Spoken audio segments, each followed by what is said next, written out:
Hello students, तो आज हम पढ़ने जा रहे हैं इंट्रोडक्शन टू डेटा स्ट्रक्चर। हमने पढ़ा था, हमने इसके रिगार्डिंग पे एक वीडियो बना चुका है। ये है बी डिप्लोमा 4 सेम के लिए, इनका सब्जेक्ट है डेटा स्ट्रक्चर। तो सबसे पहले हमने पढ़ा था इंट्रोडक्शन टू डेटा स्ट्रक्चर। तो डेफिनेशन क्या होता है, डेटा स्ट्रक्चर को कैसे डिफाइन करते हैं, और उसके बारे में और भी अप्रोचेस पढ़े थे हमने। दैट इज़ कौन कौन से एरिया में वो यूज़ होगा। उसके बाद स्टडी, लॉजिकल डिस्क्रिप्शन क्या होता है, इम्प्लीमेंटेशन, और ये सब टाइप्स ऑफ डेटा स्ट्रक्चर पढ़ा था कि अकॉर्डिंग टू नेचर आपके डेटा स्ट्रक्चर कितने टाइप्स के होते हैं। Static data structure, dynamic. उसके बाद according to its occurrence linear data structure, non linear data structure, primitive and non primitive, homogeneous and non homogeneous. फिर हमने देखा था data structure is divided into two parts, logical and physical. Logical is again divided into two parts, linear and non linear. और physical आपका जो basic data types होता है, जो हम सी प्रोग्रामिंग में भी पढ़े हैं, जो इनबिल्ट होता है, that is int, float and char.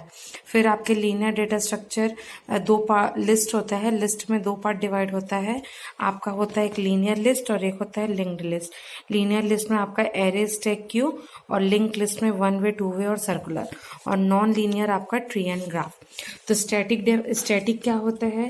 Static data structure, we can store data up to a fix number. Okay, fix number का स्टोर कर सकते। जैसे मैं एरे का डिस्क्रिप्शन देती हूँ, तो एरे का साइज 20 डिफाइन की, तो अब वो 20 फिक्स हो गया, हम उससे ज़्यादा एक्सटेंड नहीं कर सकते। That is called static data structure. उसके बाद है डायनेमिक।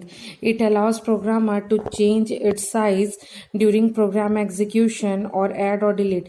हम इसकी साइज प्रोग्राम के एग्जीक्यूशन में ऐड भी कर सकते हैं, डिलीट भी कर सकते हैं। वो है आपका ट्री और ग्राफ। उसके बाद हमने देखा लीनियर डेटा स्ट्रक्चर क्या होता है? इट इज़ यूज्ड, डेटा जो स्टोर होता है वो कंसेक्यूटिव मेमोरी लोकेशन में, मतलब एक के बाद एक के बाद एक के बाद एक। ओके, जैसे एरे हो गया, लिंक लिस्ट हो गया, स्टैक हो गया, क्यू हो गया, ये सब आपके linear data structure. Non linear data structure क्या है? It represents data containing hierarchical relationship between elements, मतलब हिरार्कल मतलब ट्री, ग्राफ, इस टाइप का रिप्रेजेंटेशन होता है, उसको हम नॉन लीनियर डेटा स्ट्रक्चर बोलते हैं। और इसमें जो आपका एलिमेंट्स है वो सीक्वेंस के फॉर्म में नहीं रहता। ओके, उसके बाद primitive and non primitive. Primitive क्या होता है कि आपको they are the basic data structure and are directly operated upon machine instruction में डायरेक्टली ऑपरेटेड होता है, वो आपका क्या है? Primitive data structure. और non primitive data structure they are derive from primitive. Primitive से डिराइव होके जो होता है स्ट्रक्चरिंग, ग्रुप फॉर्म करना, उसको हम बोलते हैं नॉन प्रिमिटिव। जैसे एरे हो गया, ये सब। Homogeneous, elements of same type के डेटा टाइप को हम बोलते हैं होमोजीनियस। जैसे एरे में एक ही डेटा टाइप के 100 या थाउजेंड्स ऑफ एलिमेंट्स आप स्टोर करके रख सकते हैं। और non homogeneous, the data elements may not be of same types. Okay, उसके बाद हम अब पढ़ रहे हैं डिज़ाइन अप्रोच। डिज़ाइन अप्रोच क्या होता है? दो टाइप के होते हैं, एक टॉप टू डाउन अप्रोच और एक बॉटम अप अप्रोच। तो टॉप टू डाउन अप्रोच में क्या होता है? टेक्निक है जो ऑर्गेनाइज करता है coding programs in which hierarchy of module is used. Okay, जैसे टॉप टू डाउन अप्रोच क्या होता है कि आपका एक मेन प्रोग्राम है और उसमें आपको अलग अलग फंक्शन क्या क्या यूज़ करने हैं, इन सब बातों का जिक्र करना है ना। अलग मॉड्यूल में डिवाइड करना प्रोग्राम को और ब्रेक करना, पर्टिकुलर स्पेसिफिकेशन देना, स्मॉलर पीस में प्रोग्राम को डिवाइड करना और सिंगल एंट्री एग्जिट देना ताकि कंट्रोल अच्छा रहे प्रोग्राम का। और without unconditional branches to higher level, मतलब टॉप से लेके डाउन तक आपको आना है। ऑर्गेनाइज करता है डेटा प्रोग्राम को, हिरार्की का मेंटेन करता है मॉड्यूल्स का, और सब स्पेसिफिकेशन सिंपलर फॉर्म में डिलीवर करता है, और single entry and exit point and control is passes down word. Control जो है नीचे की तरफ डाउनवर्ड पास होता है through the structure without unconditional branches. Okay, जैसे एग्जांपल है आपका सी प्रोग्रामिंग। सी जो है आपका टॉप टू डाउन अप्रोच है, क्योंकि आप मेन फंक्शन में ही हर चीज़ डिफाइन आप भले ग्लोबली कर लोगे, ओके, डिफाइन आप भले ग्लोबली कर लोगे बट उसका जो भी कॉलिंग फंक्शन है वो मेन फंक्शन के अंदर रहेगा, और फिर उसके बाद आप नीचे में वो फंक्शन का अलग से डिस्क्रिप्शन देते हो, that is called top to down approach. Bottom up approach क्या होता है कि आप क्या करते हो, अलग अलग मॉड्यूल को पहले ही डिफाइन करके उसके अंदर का पूरा डिस्क्रिप्शन दे देते हो, और बाद में एट लास्ट मेन फंक्शन से उस पर्टिकुलर को कॉल करते हो। तो वो आपका कौन सा है पता है? C++। Okay, here an application is constructed starting the design with specific modules and build them into more complex structure ending at the program. Several different approaches to design algorithm are incremental, divide and conquer, greedy, dynamic programming, back tracking, branch and bound. Incremental क्या हो गया आपका? ये bottom approach समझ में है। इसका example है आपका C++। जो C++ है, आप क्या करते हो, जितने मॉड्यूल है उसको पहले ही डिफाइन, डिक्लेयर और पूरा कर लेते हो, और लास्ट में मेन फंक्शन में बस उसका ऑब्जेक्ट क्रिएट करके उसको कॉल करते हो। तो डिजाइन जो अप्रोचेज हैं वो अलग अलग है। इंक्रीमेंटल मतलब इंक्रीमेंट करना, डिवाइड एंड कॉन्कर मतलब पर्टिकुलर लिस्ट दिया है उसको डिवाइड करके फिर उसको एग्जीक्यूट करना। ग्रिडी एंड डायनेमिक अलग अलग अप्रोचेस है, easy way. Okay, back tracking करना, वापस से रिकर्शन फॉलो करना। तो ये सारे आपके सेवरल डिजाइन अप्रोचेस हैं। अब डेटा स्ट्रक्चर में ऑपरेशन क्या क्या होता है उसको देखते हैं। तो सबसे पहले ऑपरेशन होता है क्रिएटिंग। आपको कोई भी एक चीज बनानी है तो उसको क्रिएट कैसे करना है, इस चीज पे फोकस करना है। देन इंसर्टिंग चाहे आप एरे यूज कर रहे हो तो एरे में इंसर्ट करने के कितने तरीके हो सकते हैं। आप एरे में स्टार्टिंग पे इंसर्ट कर सकते हो, at the beginning, at the end और एट द गिवन पोजीशन। जैसे लिंक लिस्ट में भी आप उसी तरीके से at the beginning, at the end, at the given position. But अगर स्टैक वगैरह की बात हुई तो स्टैक जो है वो मैंने बताया था एक ही एंड पे काम करता है। आपका स्टैक क्या है? लीनियर डेटा स्ट्रक्चर है in which elements are inserted and deleted only at one end, that is called the top. तो स्टैक में जो आपका इंसर्ट होगा वो टॉप से ही होगा। उसके बाद आता है क्यू में आपका क्या होता है, मैंने बताया था कि हम अगर एक मूवी टिकट के लाइन में खड़े हैं, जो सबसे पहले टिकट लेने गया है वो सबसे पहले आपका क्या होगा, वापस जाएगा। तो इस तरीके से एक एंड से डेटा इंसर्ट होता है, एक एंड से डिलीट होता है। तो ये सब क्या है, इंसर्टिंग प्रोसेस है। डिलीटिंग क्या होता है, कोई भी आपका गिवन लिस्ट दिया है, एरे दिया है, उसमें से डेटा रिमूव करना, इसको हम बोलते हैं डिलीटिंग प्रोसेस। अपडेट करना क्या होता है कि आपको कोई डेटा आगे पीछे हो गया है या वापस काउंटिंग हो गया है, तो ये सब क्या है, आपको अपडेट करना। ट्रैवर्सिंग मतलब हर एक लिस्ट, जैसे लिस्ट दिया है तो हर एक एलिमेंट को जाके विजिट करना, दैट इज कॉल्ड ट्रैवर्सिंग। चाहे वो लिंक लिस्ट हो, चाहे वो एरे हो, चाहे वो स्टैक हो, चाहे वो क्यू हो, चाहे ट्री हो, चाहे ग्राफ हो, हर डेटा स्ट्रक्चर में आपको सर्चिंग, ट्रैवर्सिंग, इंसर्टिंग, डिलीटिंग, ये 4 ऐसे प्रोसेस है जो आपको करके दिखाना पड़ेगा।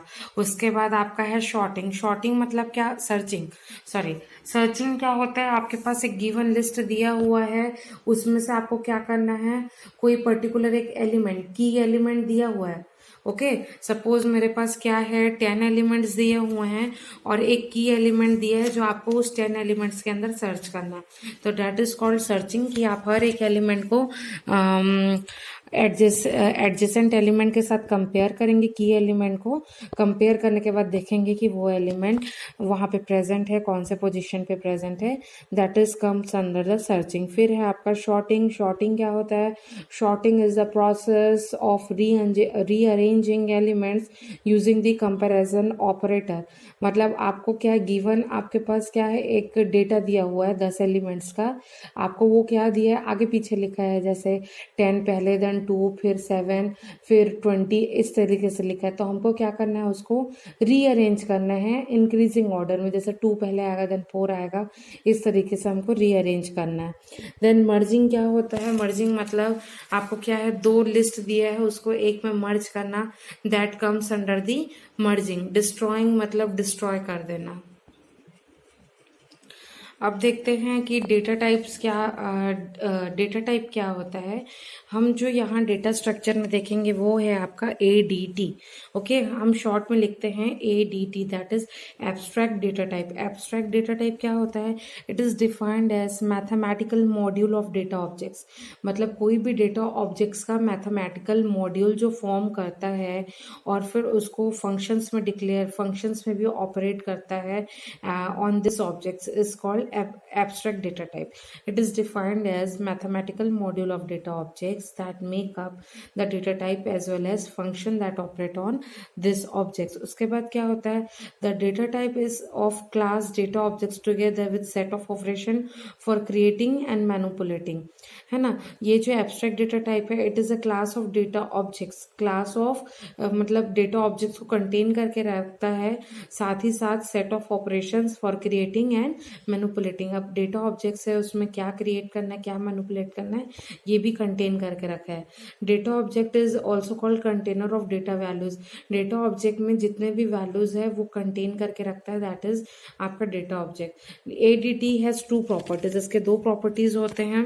पहला प्रॉपर्टी क्या होता है कि it is specify everything you need to know in order to use the data type.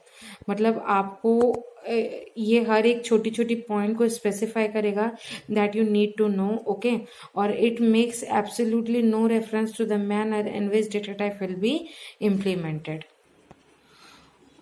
उसके बाद है आपका एल्गोरिदम। तो एल्गोरिदम क्या होता है?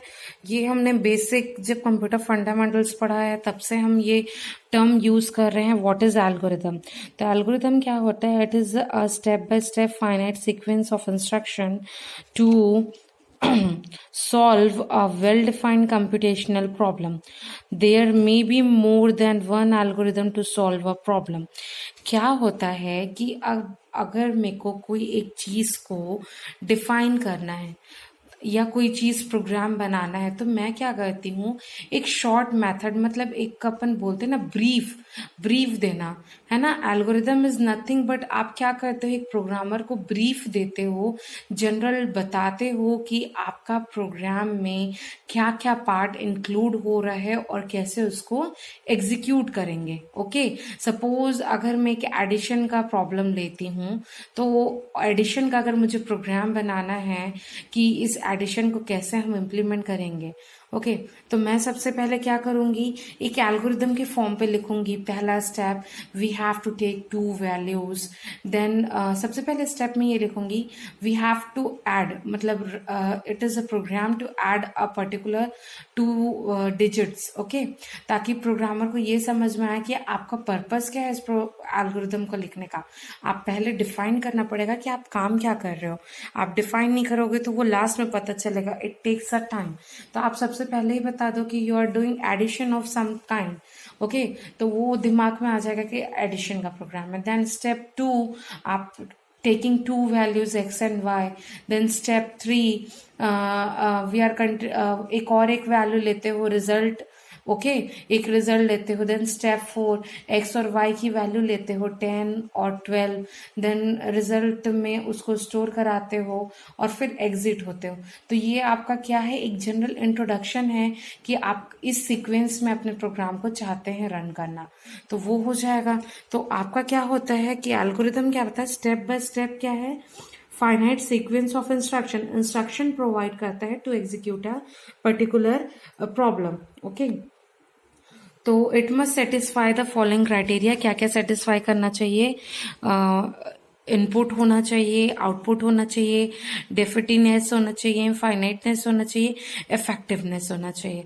इनपुट, ऑब्वियसली आप कोई प्रोग्राम लिख रहे हो तो आपका इनपुट बहुत ज़रूरी है कि आप कौन कौन से वैल्यूज ले रहे हो, इनपुट देना। देन आउटपुट को कहाँ स्टोर करा रहे हो। देन डेफिनेट्स, मतलब एक कंट्रोल पे रहना चाहिए, आप इनडिफिनिट तरीके से अपने एल्गोरिदम को रन नहीं करा सकते। देन फाइनाइटनेस, स्मूथनेस होनी चाहिए। ओके, इफेक्टिवनेस मतलब विद इन टाइम आपका वो पर्टिकुलर सीक्वेंस काम होना चाहिए। तो ये आपका था क्या, सेटिस्फाई द क्राइटेरिया। अब क्या है, attributes in algorithm, generality, good structure, efficiency, ease of use, elegance. मतलब ये आपका सिंपल होना चाहिए। ओके, इस तरीके से आप एट्रीब्यूट्स आप एल्गोरिदम के यूज़ कर सकते हो। और उसके बाद अगर मुझे एनालिसिस करना है एल्गोरिदम का तो मैं किस बेसिस पे करूँगी, तो N algorithm analysis measures the efficiency of N algorithm. It can be checked by correctness, implementation, simplicity, execution time and memory requirement. Correctness मतलब आपका कितने टाइम पे डेटा कितना करेक्ट दे पाता है, इम्प्लीमेंटेशन करने में कितना समय लगता है, उसके बाद सिंप्लिसिटी होना चाहिए, ज़्यादा अपन को कंफ्यूजन वैल्यूज है, बहुत सारे कांस्टेंट वैल्यूज नहीं लेनी है जिसमें स्टोर कराने में मेमोरी का दिक्कत हो। उसके बाद एग्जीक्यूशन टाइम, आपका पर्टिकुलर एक प्रोग्राम को हम बहुत सारे तरीके से लिख सकते हैं, उसका एल्गोरिदम अलग अलग हो सकता है, तो पर्टिकुलर टाइम कितना लेता है, क्योंकि आप जितने नंबर ऑफ लाइंस प्रोग्राम के बढ़ाएंगे उतना टाइम टेकिंग रहेगा एग्जीक्यूट करने में। तो ये हमारा था आज का टॉपिक कि एल्गोरिदम क्या होता है। Nothing, it is a step by step finite sequence of instructions to be solve a well defined computational problem. Okay, और हमने पढ़ा कि what is design approaches, that is top to down approach, जिसका example था C programming.